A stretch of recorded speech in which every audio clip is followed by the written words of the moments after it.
So ayun po, isang magandang araw po sa ating lahat sa bumubuo ng buong Rochelle community. Yan, isang magandang umaga. At hindi ko i-discuss yung regarding sa live ni Dodong Roel. At ang aking pong i-discuss dito ay ang suporta ng buong Rochelle community, no? So nakita naman po natin habang sa live ni Dodong Roel umabot pa ng higit 7,000 ang nanonood. At nakita ko po kung paano sumuporta ang buong Rochelle community sa naging desisyon ni Dodong Roel na manatili sa Team Kalingap, no? At tayo po, ang buong Morales family, nandyan po at nakasuporta din kay Dodong Roel sa kanyang naging desisyon. So ako po ay nagpapasalamat sa buong Rochelle community dahil naintindihan po nila kung ano po yung naging desisyon.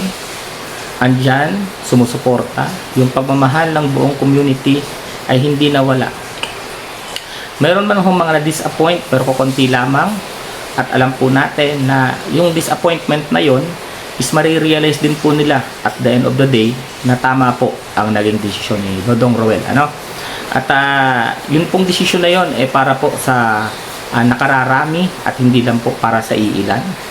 So ngayon po, kung nag-aalala po kayo doon sa mga tao na maaapektuhan or naapektuhan sa naging desisyon, huwag po kayong mag-alala dahil ang pagkakaalam ko po ay safe naman sila. Ang pagkakaalam ko po ay safe naman sila. So ang aking pong pasasalamat sa buong Rochelle community ay taos sa puso. At ako po ay sadyang masaya na hindi po nagbago, walang nagbago at patuloy yung suporta na inyong ipinapaabot, pinaparamdam sa Maglangga. At dahil po diyan, lalo po nating paiigtingin yung suporta natin, yung pagmamahal natin. Siyempre, at yan po ibubuhos naman po ng Maglangga sa pamamagitan ng charity, sa pamamagitan ng papakita po sa inyo kung gaano na sila katatag. At yan po ay naging aral din sa kanilang dalawa. Ang mga sunod-sunod na dagok, sunod-sunod na problema na naranasan nila ngayong taon. Diyan po sila nagiging matatag at tayo rin po bilang mga sumusuporta, nakaalalay, nasa likod ng Maglangga, tayo po yung kanilang lakas ng loob para lumaban sa mga hamon ng buhay, sa mga issues na kinakaharap. At syempre, sila ho din naman yung nagiging lakas din natin pag nakikita natin silang lumalaban din sa mga hamon ng buhay. So give and take lang po tayo, give and take lang po tayo. At nagpapasalamat po ako sa mga nananatili na mga sponsor ng Maglangga. Talagang nandyan sila, na hindi pinapabayaan sa mga proyekto. Syempre, yung buong Rochelle community, kahit hindi tayo nagpapaabot ng pera, hindi tayo nagbibigay ng financial na bagay, sa panonood lamang po ng ating ng kanilang mga video.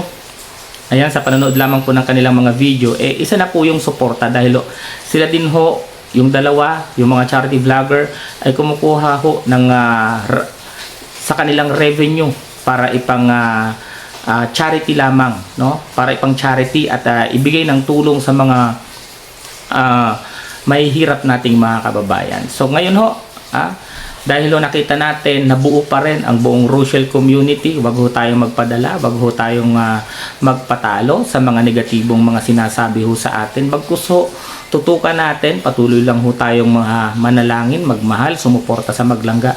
Dahil yun po ang tama.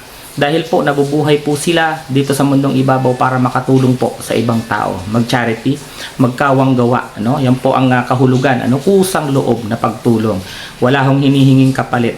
Kaya ho, silang dalawa ay pinagpapala.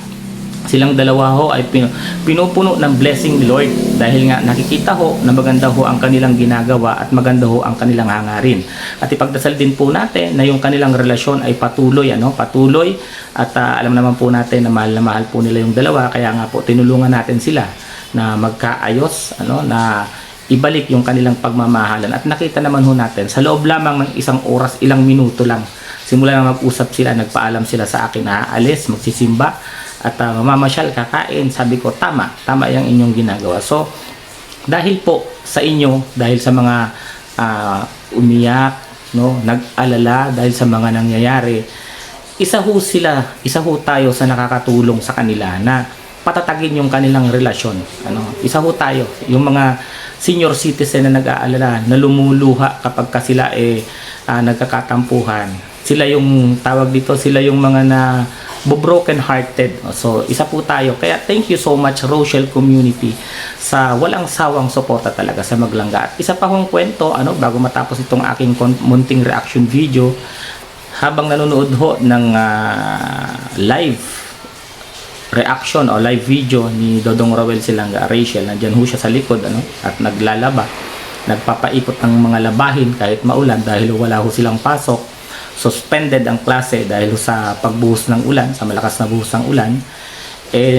Nakita ko dahil nandun lang din ako, naghuhugas naman ng hugasan.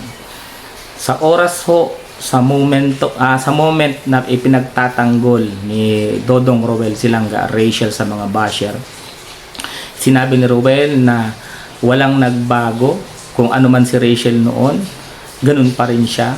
Nagbago lang si Rachel sa paningin ng mga basher, sa paningin ng mga panghusga, ng mga piling perpekto na tao. Doon ho lang ho siya nagbago. Pero para kay Dodong Roel, or para sa ating mga sumusuporta, para sa mga nagmamahal, kaya Langga Rachel, hindi siya nagbago at yun pa rin siya, mapagpakumbaba, hindi maarte, hindi mataray tulad ng ibang sinasabi na siya lamang yung tanging nakikita na sabi nagbago na, Ganun ho talaga ang mga basher, wala ho yung makikitang positibo. Sisilipin yan lahat ng negatibo na meron ka. Kaya kanina ho, habang sabihin natin ipinagtatanggol, 'di ba? O ipinapaliwanag ng maayos ni Dodong Roel kung anong meron kayo sa kanyang langga, sa kanyang minamahal. Nakita ko ho at nag-comment si Rachel. Nakita natin na tumulo yung luha ni Rachel. Naiyak ho siya dahil naramdaman niya na napaka-importante niya kay Dodong Roel. At isa pa ho, sabihin ko na ho sa inyo, habang ipinagtatanggol ni Dodong Roel si Langga Rachel, nag-chat ho siya kay Dodong Roel at nagpasalamat at very na-appreciate daw niya yung ginawa ni Dodong Roel. So ito ho istanda, istanda ng talagang pagmamahala na yung solido na puro, na hindi ho mapaghihiwalay ng kung ano-anong issue na ginagawa, hindi ho mapaghihiwalay ng kung sino-sinong tao lamang. Tulad ho ng Rochelle community na buo, solido ang suporta at pagmamahal sa Maglangga at hindi iniiwan, ganun hindi ho silang dalawa, hindi ho nila iiwan ang bawat isa. So kaya maraming salamat po sa lahat ng magmamahal at sumusuporta at nananatiling sumusuporta at nakaintindi sa naging desisyon ni Roel of Malalag. Maraming salamat po. Ingat po kayo at ingat din kami. God bless us all.